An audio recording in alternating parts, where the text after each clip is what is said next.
ही का तमाम ये संबोधि माल है, पैसा ही रंगो रूप है, पैसा ही माल है।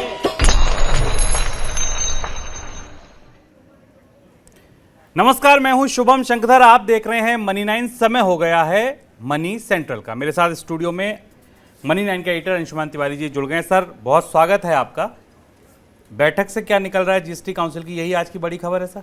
जीएसटी काउंसिल की बैठक अभी जारी है, हमारे पास उसके नतीजे आने में शाम तक का समय लगेगा, लेकिन इस कार्यक्रम में दर्शकों का और शुभाओं सबका स्वागत है। हम एक और बड़ी खबर पर चर्चा करेंगे कि कैसे भारत के अधिकांश राज्य, लगभग आधा भारत, रिजर्व बैंक के मुताबिक कर्ज के जाल में फंसने की तरफ बढ़ रहा है। और ये आज की बड़ी खबर है क्योंकि इसका असर हमें जीएसटी काउंसिल की बैठक के नतीजों से जोड़ेगा, जहां राज्य सरकारों को मिलने वाले कंपनसेशन को खत्म करने के प्रस्ताव और इस पर काफ़ी खींचतान और जद्दोजहद चल रही। तो आज की बड़ी खबर है। तेल बाजार से भी हमारे पास बड़ी खबरें और कुछ और भी हैं जिन्हें लेकर आपके सामने आएंगे। शुभम, और कौन से मुद्दे हैं आज के मनी सेंट्रल में शामिल, देखिए ऑन द शो। शुरुआत होगी जीएसटी काउंसिल की बैठक से क्या निकला, इसके बाद बात होगी कच्चे तेल में फिर आएगा उबाल, डॉलर के मुकाबले और दुबला हो गया रुपया, अमेरिका यूरोप की मंदी का भारत पर दिखा असर, गहरे संकट के मुहाने पर देश के बड़े राज्य, और चीन भी देगा पाकिस्तान को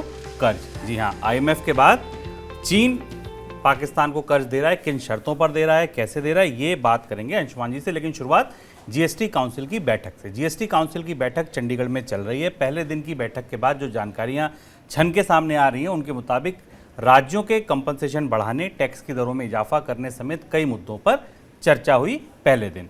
जिन राज्यों में गैर एनडीए सरकारें, उन राज्यों ने बैठक में पहले दिन राज्यों को मिलने वाले मुआवजे की समय सीमा को 5 साल और बढ़ाने की मांग रखी। कई राज्यों ने यह भी शर्त रखी कि मुआवजे की समय सीमा अगर नहीं बढ़ाई जा सकती तो कोई बात नहीं, आप राज्यों को मिलने वाला जो हिस्सा है जीएसटी में उसको बढ़ा दीजिए, क्योंकि मुआवजा बंद होने के बाद राज्यों को राजस्व में नुकसान होगा। इसके अलावा पहले दिन पैक्ड दही, लस्सी, छाछ, खाद्य सामग्री, अनाज, शहद, पापड़ जैसे उत्पादों पर टैक्स लगाने की बात भी कही गई। सर, और कौन से मुद्दे रहे, किन किन चीज़ों पर टैक्स की बात हुई और क्या बातें हुई पहले दिन?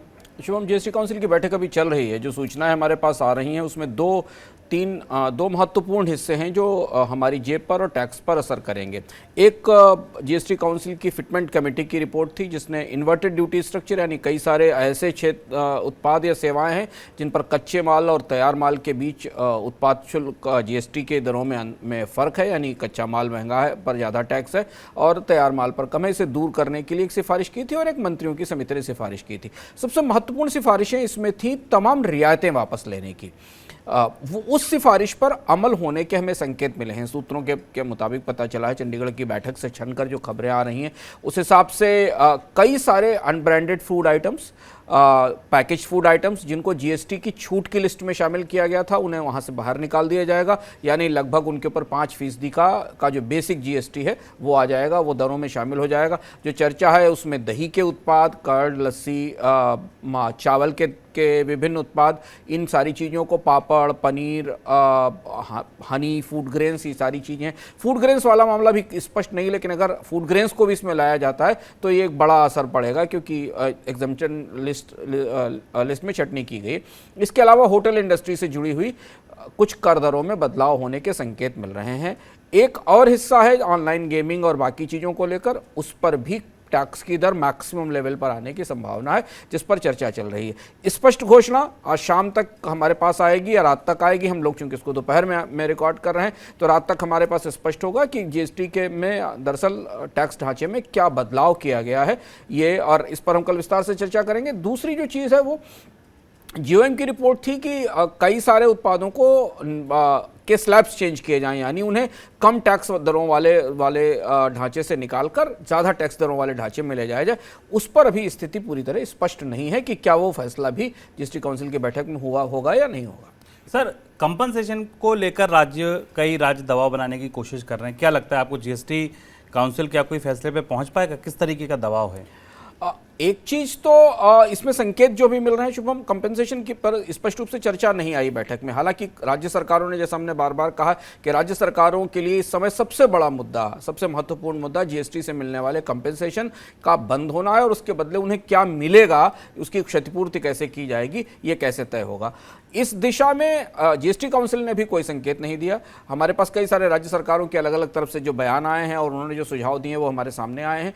एक संकेत जरूर मिल रहा है कि जो रेट रेशनलाइजेशन को लेकर जीओएम की बैठक है, की कमेटी है, उसकी जो सिफारिश है उसे शायद जीएसटी काउंसिल मान लेगी, और अगर उसे मानती है तो टैक्स बढ़ाकर राज्यों को थोड़ी सी विंडो मिलेगी अपने राजस्व की भरपाई करने के लिए। लेकिन जो बड़ी सिफारिशें हैं कि अगर वो 14% का रेवेन्यू या 14% की कमाई प्रोटेक्ट नहीं की जाती जीएसटी के अंडर में, तो राज्य सरकारों की तरफ से, खासतौर से छत्तीसगढ़ की तरफ से प्रस्ताव आया है कि फिर केंद्र और राज्य सरकारों के बीच जो रेवेन्यू शेयरिंग का फार्मूला है उसे बदलना चाहिए और राज्य सरकारों को उसमें ज़्यादा पैसा मिलना चाहिए, खासतौर से सीजीएसटी के मामले में, जो कि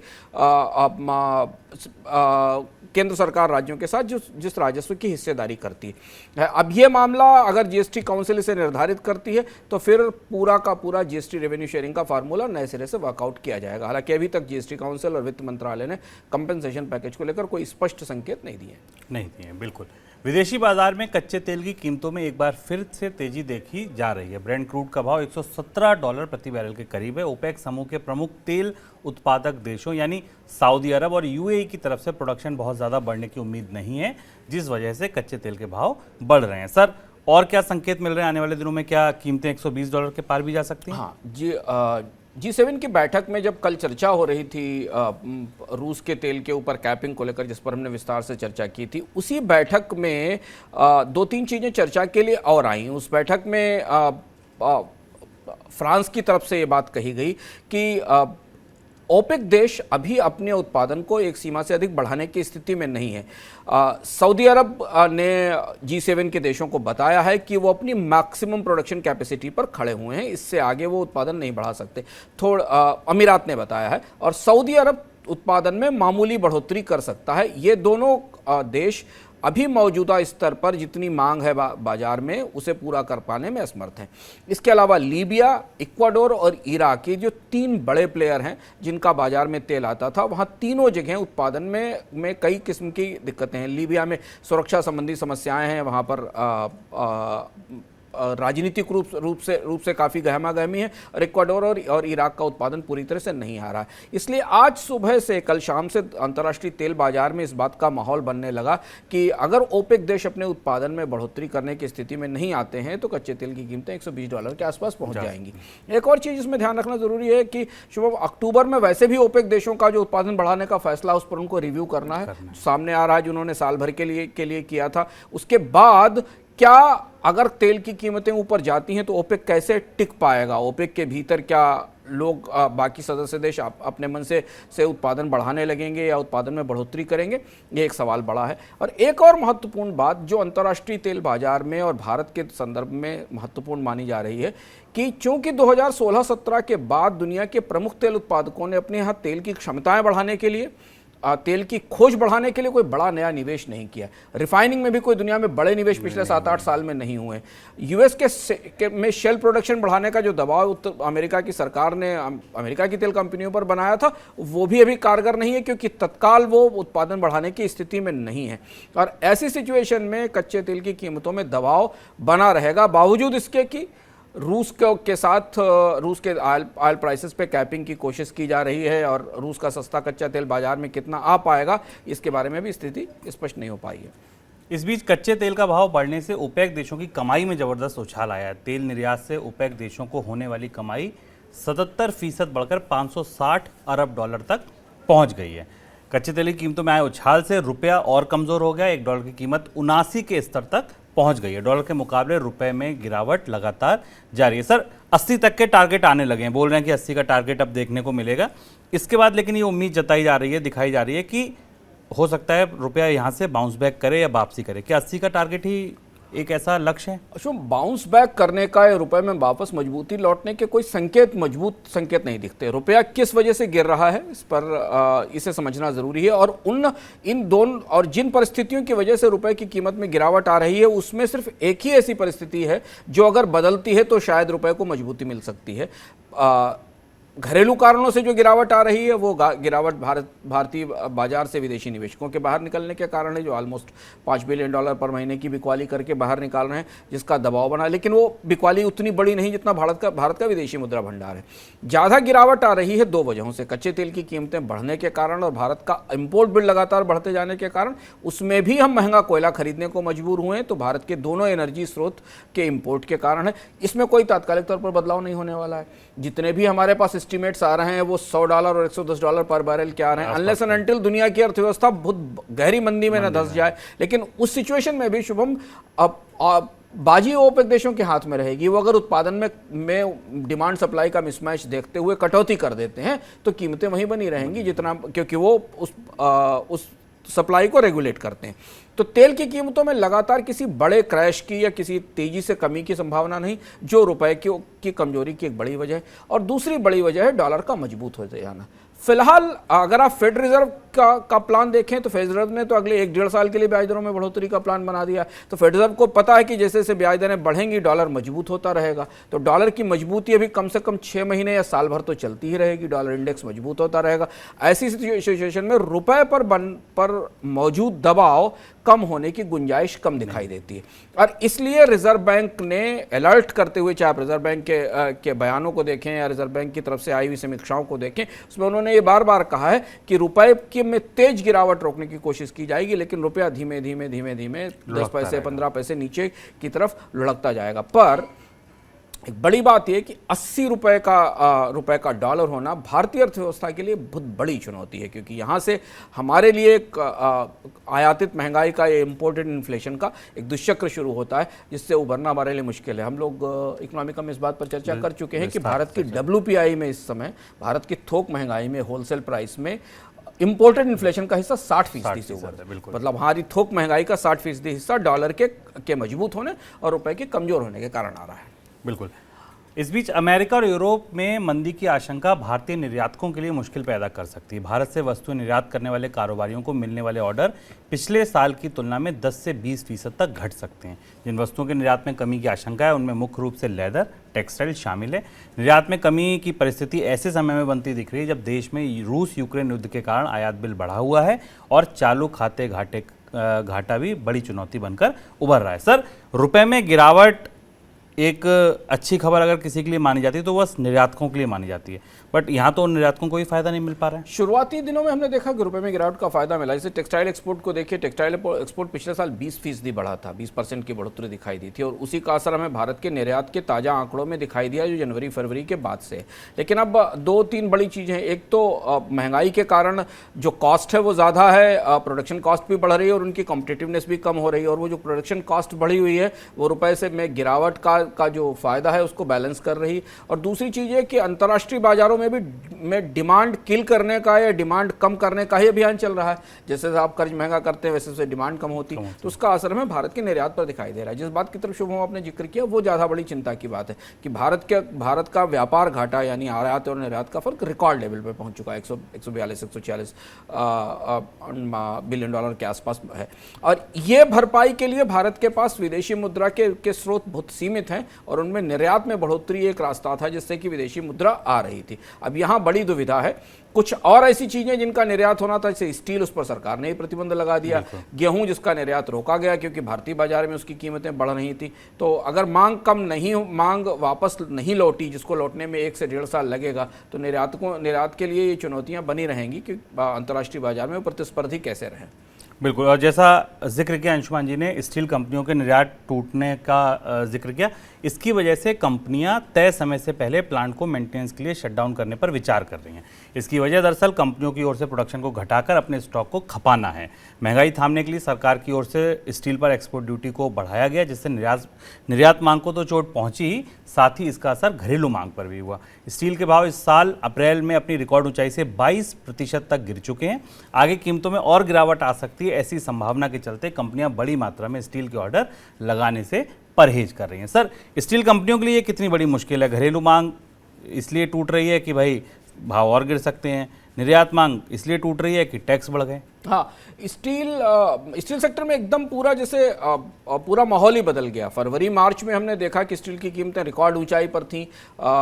उन कीमतों का के उपभोक्ताओं ने उसे पास ऑन करना शुरू कर दिया था, और जिस दिन से सरकार ने एक्सपोर्ट पर सख्ती की उसी दिन से संभावना दिखाई देने लगी थी कि भारत के स्टील उद्योग के लिए डोमेस्टिक और अंतर्राष्ट्रीय दोनों बाजारों में अब चुनौतियाँ होंगी।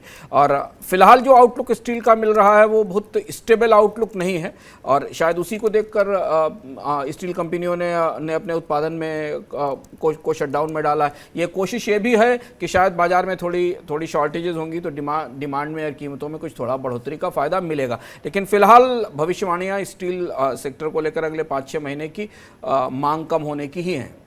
बिल्कुल। चलिए, अब समय हो गया है मनी 9 की स्पेशल रिपोर्ट का। स्पेशल रिपोर्ट में प्रवीण शर्मा आपको बता रहे हैं कार बाजार का आंखों देखा हाल। वहां बहुत कुछ नया घट रहा है। कारों में 6 एयरबैग वाला मसला अभी सुलझ भी नहीं पाया था कि सरकार ने ऑटो सेक्टर के सामने नई परेशानी खड़ी कर दी है। मामला स्टार रेटिंग का है। बिजली के सामानों की तर्ज पर अब कारों की भी स्टार रेटिंग होगी, यानी स्टार रेटिंग वाली कारें आएंगी। ट्रांसपोर्ट मिनिस्टर नितिन गडकरी ने इस बाबत ड्राफ्ट भी जारी कर दिया है। इस रेटिंग का आधार कार की सेफ्टी होगी। नए टेस्टिंग प्रोटोकॉल को भारत NCAP यानी Bharat new car assessment programme नाम दिया गया है। खैर, सरकार की इस नई मुहिम से भले ही फौरी तौर पर कंज्यूमर्स खुश हों, लेकिन ये पहले से मुश्किल दौर में फंसे ऑटो सेक्टर के लिए एक और मुसीबत की तरह है। बतौर ग्राहक इसका असर आप पर भी पड़ना तय है। ऑटो इंडस्ट्री पहले से ही कम डिमांड, चिप शॉर्टेज और महंगे कच्चे माल जैसे मसलों का सामना कर रही थी। उस पर सरकार की तरफ से लगातार कंप्लायंस का बोझ बढ़ता जा रहा है। मसलन 3 महीने बाद से ही यानी 1 अक्टूबर से हर कार में 6 एयरबैग्स को सरकार ने अनिवार्य कर दिया है। अभी कंपनियां इससे ही निपटने के तरीके ढूंढ रही थी, उस पर स्टार रेटिंग का आना कंपनियों के लिए एक नया सरदर्द है। 6 एयरबैग्स लाना या स्टार रेटिंग के हिसाब से कार बनाने का सीधा मतलब है कि दाम कितना है देखकर खरीदारी करने वाले ग्राहकों का बाजार से और दूर हो जाना, क्योंकि इन नियमों को मानने से सीधे तौर पर कीमतें बढ़ जाएंगी, यानी डिमांड को खतरा। देश की सबसे बड़ी कार कंपनी मारुति ने कहा है कि अगर छोटी कारें बनाना गैर फायदेमंद हो जाएगा तो वो छोटी कारें बनाना बंद कर सकती हैं। मारुति ने ये भी कह दिया है कि अगर ग्राहक कहेंगे तभी वो भारत NCAP को लागू करेगी। सस्ती कार खरीदने वाला तबका बढ़ती महंगाई से पहले से ही कार खरीदने से दूर हो गया है। ऑटो सेक्टर की बिक्री बड़े तौर पर अब यूटिलिटी व्हीकल्स और प्रीमियम कारों पर टिक गई है, लेकिन हालात यहाँ भी ठीक नहीं है। मसला सेमीकंडक्टरों की किल्लत का है। ऐसे समझ लीजिए कि महिंद्रा की SUV 700 का वेटिंग पीरियड 1 साल जितना लंबा है। ऐसे हालात ज्यादातर कारों के साथ हैं। उधर टाटा मोटर्स ने कमर्शियल गाड़ियों के दाम 1 जुलाई से बढ़ाने का ऐलान कर दिया है। देर सवेर ये मार पैसेंजर गाड़ियों पर भी गिरेगी, और ये तब हो रहा है जबकि स्टील की कीमतें निचले लेवल पर आ चुकी हैं, यानी ग्राहकों को वेटिंग पीरियड और ऊंचे दाम की दोहरी चुनौती से निपटना पड़ रहा है। जाहिर तौर पर इंडस्ट्री और कस्टमर्स दोनों के लिए इससे उभरना आसान नहीं होगा। मनी 9 के लिए प्रवीण शर्मा। भारतीय रिजर्व बैंक ने अपनी एक रिपोर्ट में कहा है कि देश के 5 राज्य गंभीर आर्थिक संकट में फंस सकते हैं। रिजर्व बैंक ने कहा है कि बिहार, केरल, पंजाब, राजस्थान और पश्चिम बंगाल के ऊपर भारी कर्ज है, और अगर इन राज्यों में अपने गैर जरूरी खर्चों में कटौती नहीं की तो 5 राज्य आर्थिक संकट में फंस सकते हैं। कर्ज की वजह से इन राज्यों को अपनी कमाई का बड़ा हिस्सा कर्ज पर लगने वाले ब्याज में ही चुकाना पड़ता है। पंजाब और पश्चिम बंगाल ऐसे राज्य हैं जहां कुल राजस्व का करीब 20% हिस्सा केवल ब्याज की किश्त चुकाने में चला जाता है। सर, कितनी महत्वपूर्ण, कितनी संवेदनशील है ये रिपोर्ट? रिजर्व बैंक का जो मंथली बुलेटिन है उसके हिस्से के तौर पर राज्यों की आर्थिक स्थिति का, राज्यों के आर्थिक सेहत की ये रिपोर्ट है, और ये रिपोर्ट केवल 5 राज्यों के बारे में नहीं बात कर रही है। ये रिपोर्ट दरअसल आधे भारत के बारे में बात करी। 10 राज्यों का जिक्र है इसमें, और वो 10 राज्य राजकोषीय घाटे और कर्ज के पैमानों पर गहरे संकट में है या संकट की तरफ बढ़ रहे हैं। इसमें कुछ कोविड का असर है, कुछ बढ़ती ब्याज दरों का असर है, कुछ उनके अपने बजट कुप्रबंध का असर है। तीनों चीज़ें मिलकर हैं। और इन 10 राज्यों में पंजाब, राजस्थान, वेस्ट बंगाल, बिहार, आंध्र प्रदेश, झारखंड, मध्य प्रदेश, उत्तर प्रदेश और हरियाणा है। इनका जो डेट बर्डन है वो बाकी राज्यों की तुलना में सबसे ऊंचा, हाईएस्ट डेट बर्डन है। इनमें भी 5 राज्य वो हैं जिनका के ऊपर कर्ज भी बहुत ज़्यादा और उनकी राजकोषीय परिस्थिति भी उतनी अच्छी नहीं है। तो यानी 5 राज्यों को माने तो वहाँ पर खतरे के लाल बल्ब जल रहे हैं, और 5 राज्य उसमें पीछे जोड़ दें तो ऑरेंज बल्ब की स्थिति में हैं। लेकिन ये 10 राज्य ऐसे हैं, और ये 10 राज्य इसलिए महत्वपूर्ण हैं कि ये 10 राज्य भारत में 74%, 78% पूरा निवेश, सरकारी निवेश जो राज्यों के स्तर पर आता है, और राज्यों का जो निवेश जो कि मल्टीप्लायर इफेक्ट लेकर आता है, क्योंकि राज्य सरकारें नीचे अर्थव्यवस्था में निवेश करती, वहाँ से लेकर आता है। और इनके वित्तीय दबाव और इन पर कर्ज का संकट न केवल अभी मौजूद है, बल्कि अगले 3 वर्षों में रिजर्व बैंक की रिपोर्ट कहती है और गहरा होता चला जाएगा, क्योंकि इन राज्यों के कई सारे पुराने कर्जों की देनदारी आने वाली। और इस बीच में जीएसटी काउंसिल उनको रेवेन्यू में मिलने वाला जो कंपनसेशन है या जो उनको राजस्व से होने वाला नुकसान है उसे बंद करने जा रही है, ख़त्म करने जा रही है जून में। और इसीलिए हमने आज इतनी जद्दोजहद जीएसटी काउंसिल की बैठक में देख रहे हैं, क्योंकि अगर राज्य सरकारों की बैलेंस शीट को आप करीब से देखने की कोशिश करें तो इनमें से जो 5 सबसे खराब राज्य हैं उनका इंटरेस्ट पेमेंट उनकी टोटल रेवेन्यू रिसीट्स के में 20% से ऊपर चला गया। यानी अगर वो 100 रुपये की कमाई कर रहे हैं तो उसमें 20 से लेकर 21 रुपया तो सीधे जो पुराना कर्ज उन्होंने ले रखा है उसका ब्याज चुकाने के लिए दे रहे हैं। और बाकी जो राज्य 10 हैं उनमें भी उनका 12 से 15 पैसा 100 रुपए में से केवल पुराने कर्ज का ब्याज देने में जा रहा है। सर, अगर ये कर्ज इतना ज़्यादा लिया गया है, उसका ब्याज चुकाया जा रहा है, तो ये कर्ज अब आगे तो और महंगी दर पर मिलेगा। किस दर पर ये राज्य कर्ज उठा रहे हैं? हाँ शुभम, ये राज्यों की जो रिपोर्ट है जिसमें स्टेट वाइज 10 साल के जो स्टेट डेवलपमेंट लोन्स हैं, यानी जो राज्यों का कर्ज है उसके आंकड़े दिए गए हैं। ज़्यादातर राज्यों को अब 7-7.5% और उससे ऊपर कर्ज मिल रहा है, यानी कि जो 10 साल की केंद्र सरकार के कर्ज की बॉन्ड यील्ड है उससे ऊपर उनको कर्ज मिल रहा है। पर कई राज्य इसमें ऐसे हैं जिनके कर्ज की दर 8% से ऊपर रही है। और खासतौर से इसमें महत्वपूर्ण बात देखने वाली ये है कि 2017-18 और 2018-19 में आरबीआई की रिपोर्ट बताती जब आमतौर पर ब्याज दरें कम थी भारत में, बॉन्ड यील्ड्स भी कम थी भारत में, उस दौरान जैसे हरियाणा को 2018-19 में 8.5% के औसत रेट पर कर्ज मिला, राजस्थान को करीब 8.4% पर मिला। तो ये कर्ज की दरें बढ़ना, अभी इनके जब ब्याज दरों में भुगतान इनके 100 रुपए के रेवेन्यू में 20% या 20 पैसा तो केवल 20 रुपया केवल कर्ज पर ब्याज चुकाने में जा रहा है। तो आने वाले समय में जब ब्याज दरें और बढ़ेंगी, क्योंकि हम बॉन्ड यील्ड को 8% तक जाता देख रहे हैं, रेपो रेट को 6.5% की तरफ जाता देख रहे हैं, तो राज्य सरकारों की खराब वित्तीय स्थिति सामान्य रूप से भी इनके लिए कर्ज महंगा करेगी।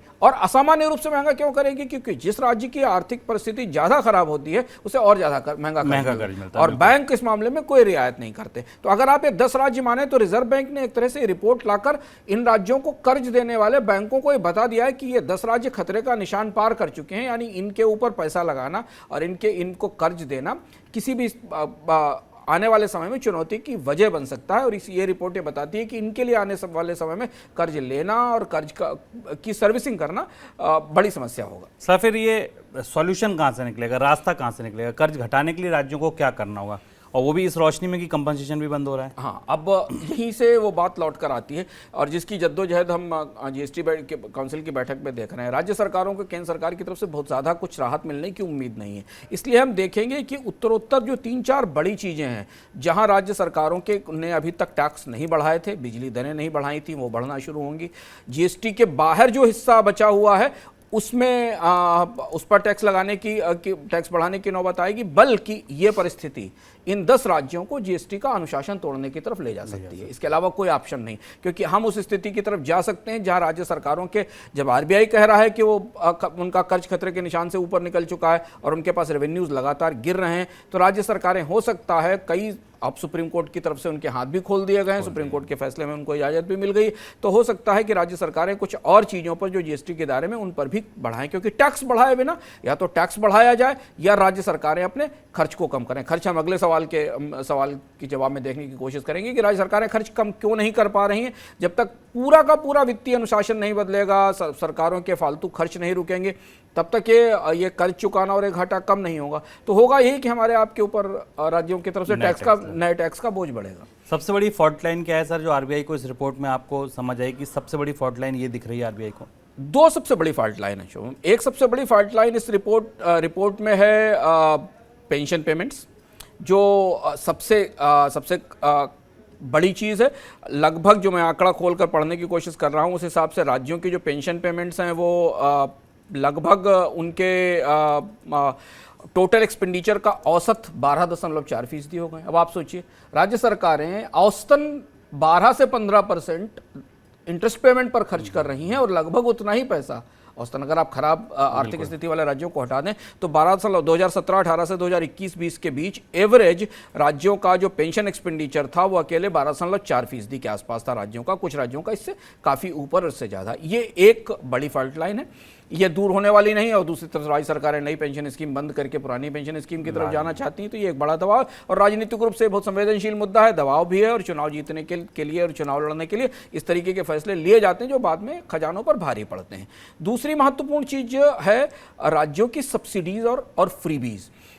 पिछले 7-8 सालों में राज्य सरकारों ने चुनाव जीतने के लिए तरह तरह से अपने बजटों को खुद ब्लीड किया है, यानी अपने पैर पर खुद कुल्हाड़ी मारी। आरबीआई की रिपोर्ट बताती है कि स्टेट गवर्नमेंट का एक्सपेंडिचर सब्सिडी पर 2020-21 और 2021-22 में 11.2% से बढ़कर 12.9% हो गया, यानी करीब करीब 1 से 1.5% सिर्फ एक साल में बढ़ गया है। और टोटल रेवेन्यू एक्सपेंडिचर जो सब्सिडी राज्य सरकारों के टोटल राजस्व खर्च में सब्सिडी का हिस्सा 2019-20 से और 2021-22 के बीच 7.8% से 8.2% हो गया। ये दूसरी फॉल्ट लाइन है। इस दूसरी फॉल्ट लाइन के कारण राज्य सरकारों के हाथ बुरी तरह बंधे हुए हैं, क्योंकि वो सब्सिडी और जो कमिटमेंट कर चुकी हैं उनका भुगतान उनको करना है, और पेंशन। और तीसरी एक और फॉल्ट लाइन है डिस्कॉम्स के बेल आउट। बिजली कंपनियों के ऊपर जो बकायेदारी है उसे लेकर हम लोग शायद मनी सेंट्रल में हर हफ्ते इस पर चर्चा कर रहे हैं। केंद्र सरकार, राज्य सरकारें मिलकर कोई रास्ता नहीं निकाल पा रही हैं कि किसी तरीके से बिजली वितरण कंपनियों का पैसा बिजली उत्पादन कंपनियों को पहुंचे और बिजली उत्पादन कंपनियों का पैसा बाद में कोयला कंपनियों के पास पहुंचे। यहाँ जो बेल आउट्स हैं वो अल्टीमेटली फिर राज्य सरकारों के बजट पर ही आकर भारी पड़ेंगे।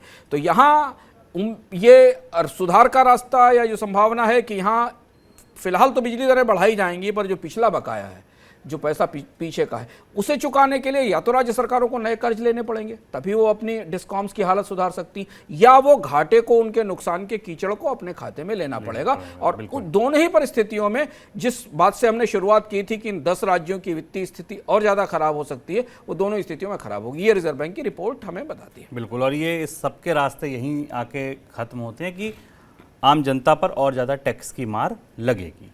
खैर, आर्थिक संकट में फंसे पाकिस्तान को चीन और संयुक्त अरब अमीरात से भी कर्ज मिलने का रास्ता खुलता दिख रहा है। आईएमएफ के साथ तो राहत पैकेज पर पहले से ही बात चल रही है। हालांकि राहत पैकेज देने से पहले आईएमएफ ने पाकिस्तान के सामने शर्तों को और कड़ा कर दिया है।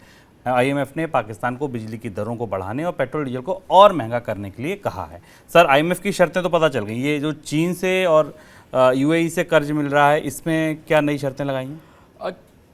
चाइना से करीब करीब जो आंकड़ा मिला वो $2.3 बिलियन के कर्ज का है शुभम। ये इस पे जो संकेत मिला है पाकिस्तान के अखबारों में भी छपा और पाकिस्तान के अलग अलग सूत्रों से आया है कि चाइना का एक बैंकिंग कंसोर्टियम है, वो $2.3 बिलियन की लोन फैसिलिटी पाकिस्तान को उपलब्ध करा रहा है और इस एग्रीमेंट पर, अनुबंध पर दस्तखत हो गए हैं, ऐसा माना जा रहा है। पाकिस्तान की सरकार की तरफ से इस बात के संकेत दिए गए हैं। इसकी शर्तें पूरी तरह भी स्पष्ट नहीं है, लेकिन पाकिस्तान गहरे संकट में जब से आया है तब से वो लगातार चीन के साथ नए कर्ज लेने की और नई मदद की कोशिशें कर रहा है। दूसरा जो कर्ज है वो यूनाइटेड अरब अमीरात से आ रहा है, यूएई से आ रहा है। यूएई ने करीब जिस कर्ज को देने की बात कही है, उसमें उसके बदले जो शर्तें हैं उसमें पाकिस्तान की कंपनियों में यूनाइटेड अरब अमीरात का सॉवरेन वेल्थ फंड अपनी हिस्सेदारी लेगा, यानी वो हिस्सेदारी पाकिस्तान की कंपनियों को देनी होगी। अमीरात अब इस बार पूरी तरह से मुफ्त में पाकिस्तान की मदद करने वाला नहीं है, क्योंकि पिछली बार पाकिस्तान के साथ कर्ज के बाद ऐसा माना जा रहा है कि पिछली बार पाकिस्तान को कर्ज देने के बाद उसके रिटर्न में अमीरात की कंपनियों को कोई लाभ नहीं हुआ था। तो लगभग ये वैसी ही डील है जैसी डील अमीरात ने हाल में इजिप्ट के साथ की थी, $2 बिलियन देकर वहाँ की कंपनियों में हिस्सेदारी ली थी। तो ये दूसरा कर्ज की विंडो है जो खुलने वाली है। अब पाकिस्तान को अपनी प्रमुख कंपनियां जो स्टॉक एक्सचेंज में लिमिटेड लिस्टेड सरकारी कंपनियां हैं उनमें हिस्सेदारी देनी पड़ेगी अमीरात के सॉवरेन वेल्थ फंड को। बिल्कुल, और IMF के लिए तो जो शर्तें कड़ी कर दी गई हैं वो तो है ही हैं। खैर, आज के मनी सेंट्रल में फिलहाल इतना ही। सर, बहुत शुक्रिया आपका जुड़ने के लिए, तमाम खबरों पर टिप्पणी के लिए। आप लोगों का भी शुक्रिया हमारे साथ जुड़ने के लिए। कल शाम को 7 बजे नए मनी सेंट्रल के साथ मैं फिर आऊँगा। तब तक के लिए नमस्कार। का तमाम ये संबोधि